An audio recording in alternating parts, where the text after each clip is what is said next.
이제 여러분은 전에도 얘기했던 것 같은데 현장 강의를 들으니까 질문 있으면 가급적이면 쉬는 시간 이용하고 좀 일찍 오셔서 제가 있으면 질문하시고 다 끝나고 나서 질문하면 제가 좋아하겠어 싫어하겠어 별로 좋아하지 않겠죠. 집에 가야 되니까. 그리고 오늘같이 차를 가져온 날은 또 10분만 늦게 출발하면 집에 도착한 시간은 30분 이상 더 늦어져. 그래서 얼른 끝나서 가야 돼. 그리고 이제 학습 상담도 현장 강의를 듣는 경우는 그냥 대면 상담을 요청하시고 혹시 집에서 공부하시는 분 중에 학습 상담을 할 경우에는 내가 어느 지역을 준비하는데 예를 들어서 서울시 간호직을 준비하는데 어떻게 해야 돼요? 열심히 하세요. 병원에 가서 의사한테 내 몸에 청진기도 대지 마세요. 문진하는데 뭐 물어보는데 그냥 대답도 안 해주고 내 병을 알아맞혀 보세요. 처방 내려주세요. 그런 의사는 지구상에 존재하지 않습니다. 적어도 맥이라도 짚어야지. 청진기라도 돼야 되고. 그래서 자기가 그동안 걸어온 길을, 그러니까 수험 이력을 최대한 소상하게 적어줘야 더 친절한 답변이 나갑니다. 더 정확한. 뭐 시험을 봤으면 어느 해 시험을 봤는데 몇 점이다. 뭐 그런 것까지 더 자세하게 알려주셔야 되고요. 그리고 이제 모르는 것들 집에서 공부할 때 질문 올릴 때 거기 요령에서 요령 읽어보시고 책 이름을 반드시 적으시고 몇 페이지에 몇 번 문제 구체적으로. 그리고 우리가 강의에서 다루지 않은 문제 또 제가 쓰지 않은 문제 다른 교재에 있는 내가 아닌 다른 사람에 의해 써진 교재를 질문할 때는 가급적이면 출처를 밝히시고 문제 전체를 올려주셔야 돼요. 그러니까 뭐만 띡 해가지고 왜냐면 왜 문제의 경우에는 그 출제자에 따라서 약간 의도가 달라질 수 있기 때문에 문제하고 선택지 4개 전부 다 그리고 출처를 밝히려고 하는 것은 문제가 잘못됐을 때 그 교재를 까대려고 그런 거예요. 그리고 이제 질문을 누가 올리면 제가 보면 바로바로 시간 되는 대로 답변을 해주는데 제가 또 상황이 그렇게 되지 않을 수 있어요. 그래서 그 글을 읽으면 이게 답 달아주는 사람들도 있어요. 박모 양인지 양이라고 합시다. 대단히 고맙습니다.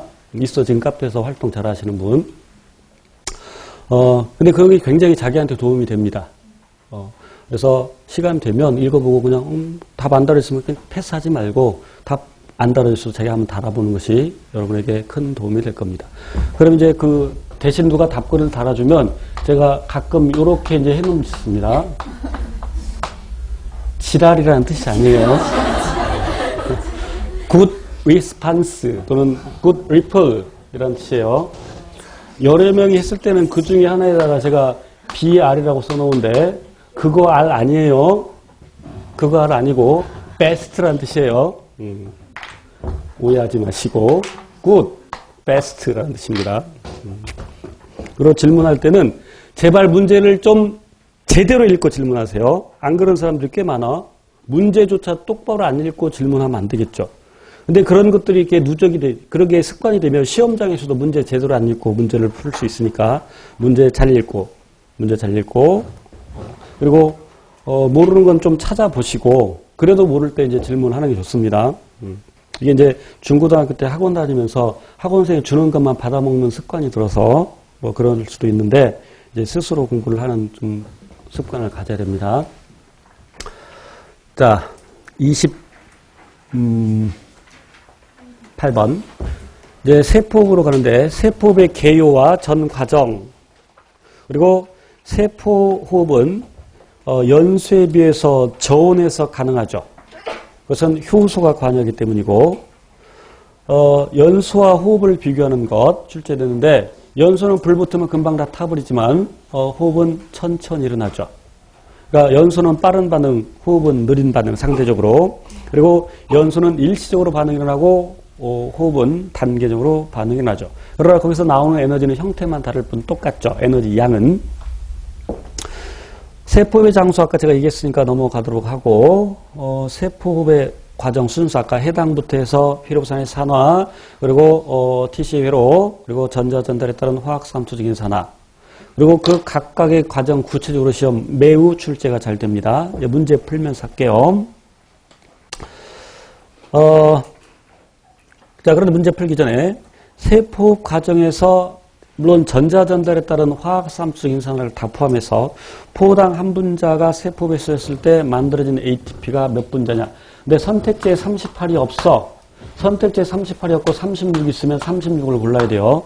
이 36을 고르라는 얘기는 뭐냐면 일부 세포의 경우에는 일부 세포의 경우 해당 과정에서 두 개의 NADH가 만들어지는데 이 녀석이 미토콘드리아로 갈 때 그 녀석이 이제 반응해서 결국 어쩌고저쩌고해서 결국 FADH를 만들죠. 그래서 FADH 만드니까 ATP가 두 개 더 적게 만들어지는 겁니다. 소위 전자 셔틀에 대한 얘기. 그래서 그러니까 단순함이 ATP 38개 만들어진다. 그러나 전자 셔틀 때문에 36개 만들어지는 경우도 있고 아까 언급한 것처럼 38개라고 했을 때 3을 안 곱하고 2.5 곱하고 NADH에다가